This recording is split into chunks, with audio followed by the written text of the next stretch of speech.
Hello children, सो आज हम discuss कर लेते हैं about EL Nino effects.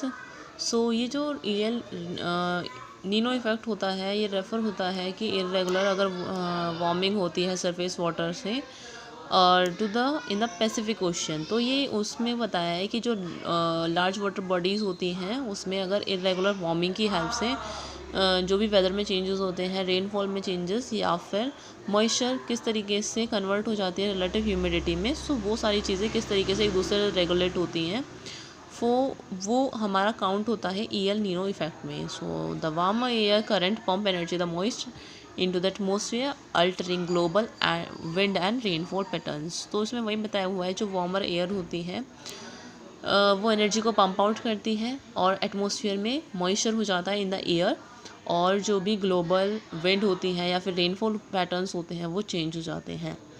Next as El Nino effect wind and rainfall patterns has been blamed for drought and flood in countries around the Pacific Rim।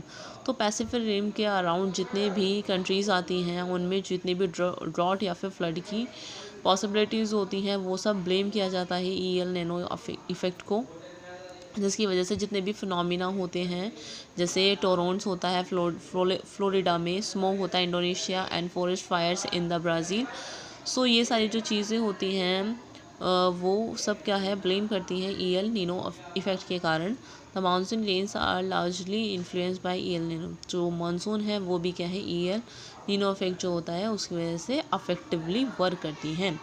सो ये सारे factors थे जो कि क्लाइमेट को किस तरीके से अफेक्ट करते हैं या फिर किस तरीके से इन पर डिपेंड रहता है कि कितने फैक्टर्स की वजह से कि क्लाइमेट हमारा चेंज हो सकता है। ठीक है, नेक्स्ट जो टॉपिक आता है वो है climate and adaptation. So climate क्या होता है कि हमारा बहुत टाइम तक जो भी मौसम चल रहा है उसमें जो रहने वाले एनिमल्स हैं, ह्यूमन बींग्स हैं, वो किस तरीके से सर्वाइव करते हैं। सो अडेप्टेशन उसी चीज़ को बताता है कि वैसे तो जितने भी एनिमल्स होते हैं, कुछ ठंड ऐसे भी हैं जो पोलर रीजन्स में रहते हैं या फिर कुछ वेरी हॉट क्लाइमेट में भी रहते हैं और कुछ मॉडरेट क्लाइमेट में रहना पसंद करते हैं। तो ये सब डिपेंड करता है उन एनिमल्स पर, और एनिमल्स क्या है अपनी जो पॉसिबिलिटीज़ होती हैं या फिर जिस भी क्लाइमेट को वो पसंद करते हैं जहाँ पर रहना, वो उसके अकॉर्डिंग अपनी बॉडी को कन्वर्ट कर लेते हैं। सो ये है अडेप्टेशन के बारे में। अब इसमें आगे जो 4 पॉइंट्स हैं वो डिस्क्राइब किया हुआ है कि किस तरीके से कौन कौन से एनिमल्स और उनकी क्या क्या खूबियाँ हैं जो कि इन सब क्लाइमेट को फॉलो करते हैं और इजीली इनमें सर्वाइव कर सकते हैं। अब जैसे यहाँ पे बताया हुआ है, फर्स्ट ये adaptation animals to live in polar regions. Polar region हम उसको बोलते हैं जो कोल्ड क्लाइमेट रहता है, ऐसे एरियाज जहाँ पे आइस होती है बहुत ज़्यादा। ठीक है, तो ऐसे एरिया में रहने वाले जितने भी एनिमल्स हैं या फिर बर्ड्स हैं, डिफरेंट एनिमल्स हैं, उनकी क्या एक्टिविटीज़ होती हैं या फिर क्या क्या उनकी स्पेशलिटीज़ होती हैं जिसकी वजह से वो वहाँ पे सर्वाइव कर पाते हैं। सो उसके एग्जांपल्स होते हैं जैसे polar bear, penguin, seals, whales, Arctic fox. तो ये सारे एनिमल्स हैं जो इजीली सर्वाइव कर सकते हैं। अब इनकी जो खूबी है वो क्या क्या है, देखो पोलर बियर के बारे में पढ़ लेते हैं। तो जो आर्कटिक रीजन होता है वहाँ पर पोलर बियर्स वहाँ के इनहिबिटेंट्स होते हैं कि वहाँ पर वो इजीली सर्वाइव कर सकते हैं। And they have white fur hands called white bears. उनके जो वाइट फर होते हैं उसी वजह से उनको क्या बोलते हैं, वाइट बियर्स भी बोलते हैं। Thick white fur helps them to camouflage with snowy around surrounding areas. तो जो कैमोफ्लॉग होते हैं, जितने भी स्नोई एरिया होते हैं वहाँ पर उसको रहने के लिए वो हेल्प करते हैं, क्योंकि इनके जो हेयर होते हैं वो उनको बॉडी को कवर करके रखते हैं जिससे वो वार्म उसको ईजिली कर सकते हैं अपनी बॉडी को। ठीक है, दे आर नॉट ईजिली ठीक है, they are not easily spotted by their hunters and other enemies. ये ईजिली हंट उनको नहीं किया जा सकता है। दिस ऑल्सो helps them to protecting themselves from the extreme cold. Polar bear has a layer of fat under its skin which insulates them from the cold and keeps its body warm। तो ऐसा होता है कि ये जो है अपने आप को प्रोटेक्ट करते हैं जितनी भी ठंड होती है, क्योंकि इनकी जो फर के अंदर जो स्किन होती है वो बहुत ज़्यादा थिक होती है, जिसकी वजह से ये अपनी बॉडी को क्या है इस तरीके से इंसुलेट कर लेते हैं जो ईजीली इनको ठंड ना लग सके और अपनी बॉडी को वार्म रखते हैं। It has very strong sense of smell, इनकी सेंस ऑफ स्मेल भी बहुत ज़्यादा स्ट्रॉन्ग होती है। Which helps to its locate fish, मतलब अपने खाने के लिए अब जो भी प्रे है उसको लोकेट तो करना पड़ेगा ना, अदरवाइज़ ये किस तरीके से सर्वाइव करेंगे। तो सेंस ऑफ स्मेल भी इनकी बहुत ज़्यादा स्ट्रॉन्ग होती है। And second one is catch them food and they are also very powerful swimmers. Swimmer भी बहुत ज़्यादा स्ट्रॉन्ग होते हैं कि पानी में ईजीली ये स्विम कर सकते हैं। वैसे अगर आप नॉर्मल बियर या फिर अदर एनिमल्स लाइक एलिफेंट या फिर डियर इनकी बात करें तो ईजिली स्विम नहीं कर सकते हैं। While swimming under water they can close their nostrils, और अपनी नोज भी क्या है क्लोज कर सकते हैं। And can remain under water for a long duration, और अंदर पानी के भी बहुत टाइम तक रुक सकते हैं। Polar bears can move on ice with ease because while walking they appear bow-legged and pigeon-toed. Both adaptation enable them to maintain balance on ice except these.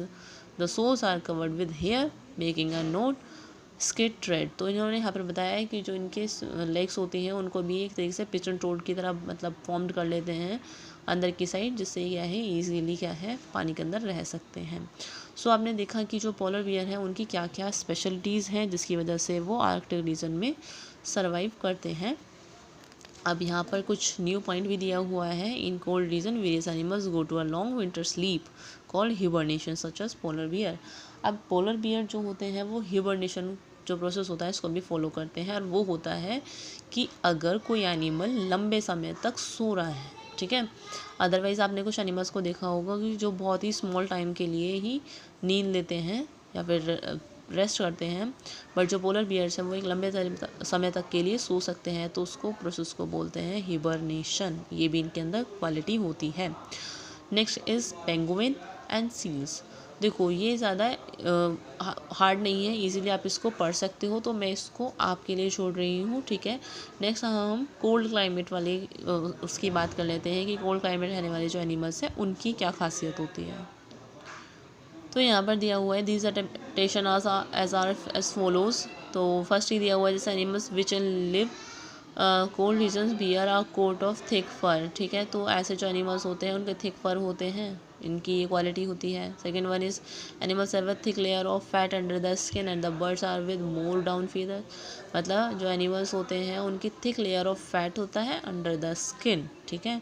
Birds are with more down feathers, जो birds होते हैं वो भी क्या होती हैं बहुत ज़्यादा फेदर के साथ होते हैं। ऐसा नहीं है कि ओनली एनिमल्स ही जो आर्कटिक रीजन या फिर कोल्ड रीजन जितने भी हैं वहाँ पर वो रहते हैं। कोल्ड क्लाइमेट में बर्ड्स भी कुछ रह सकती हैं जिनके फेदर्स बहुत ज़्यादा फर वाले होते हैं और वो इजीली अपनी बॉडी को क्या है वार्म रख सकते हैं। Animals in cold climate have small ears, tails and short legs. Due to this the heat loss get reduce. तो इनकी बॉडी में जो भी आइज़ होती हैं, ईयर्स, टेल्स, ये सब चीज़ें छोटी होती हैं जिससे अपनी एनर्जी को क्या है कंजर्व करके रख सकते हैं। Next is adaptation in animals living in tropical rain forest. तो ट्रॉपिकल रेन फॉरेस्ट क्या होते हैं जहाँ पे बहुत ज़्यादा टॉल जो ट्रीज़ होते हैं और घने जंगल, इस तरीके से जो एरिया होता है वहाँ पर रहने वाले जो एनिमल्स होते हैं उनको हम मतलब ट्रॉपिकल रेन फॉरेस्ट हम उसको बोलते हैं उस जगह को, ठीक है। Where the tropical rain forest is a forest tall trees in a region where warmth remains throughout the year, जहाँ पे जो गर्मी है वो पूरे ईयर रहती है। टेम्परेचर रेंजिंग क्या होती है 50 degree Celsius to 40 degree Celsius. Tropical rain forest are found in western Ghats and Assam in India, South East Asia, Central America and Central Africa. तो यहाँ पर इन्होंने कुछ कंट्रीज़ के नेम भी बताए हैं कि कहाँ कहाँ पर जो वेस्टर्न एरियाज़ होते हैं वहाँ पर जो ट्रॉपिकल रेन फॉरेस्ट होते हैं वो बहुत ज़्यादा क्या होते हैं हॉट क्लाइमेट वाले रीजन होते हैं। Because of continuous warmth and rain the region supports wide variety of plants and animals. अब वहाँ पे कंटिन्यूस ऐसा मौसम बना रहता है तो वहाँ पर ऐसे प्लांट्स भी ग्रीन प्लांट्स क्या है ज़्यादा रहते हैं। The major type of animals living in the forest and monkeys, apes, gorilla, lion, tiger, elephants, leopards, lizards, snake and insects. The climate condition of the rainforest support a variety of flora and fauna, all advantages human climate। तो यहाँ पर इन्होंने बताया है कि कौन कौन से एनिमल रहते हैं और किस तरीके से अडेप्टेशन वो करते हैं ह्यूमन क्लाइमेट में भी, ठीक है। तो ये सारा अभी आपका ट्रॉपिकल रेन फॉरेस्ट का है, अभी हमारा हॉट क्लाइमेट का भी रहता है इसमें। सो आज हम इतना ही डिस्कस करने वाले हैं। आप इसको अच्छे तरीके से रीड कर लो, अगर इसमें कोई डाउट है तो मुझसे पूछ लेना, अदरवाइज़ तो एक्सप्लेनेशन चल ही रही है। ऑलराइट, और होपफुली आप सभी वीडियोस देख रहे हो तो ये आपके लिए हेल्पफुल है, और चीज़ को समझो, ठीक है। ये आपके लिए हेल्पफुल रहेगा आगे भी। कहीं कोई प्रॉब्लम आती है तो बेटा पूछ लेना। Okay, thank you class.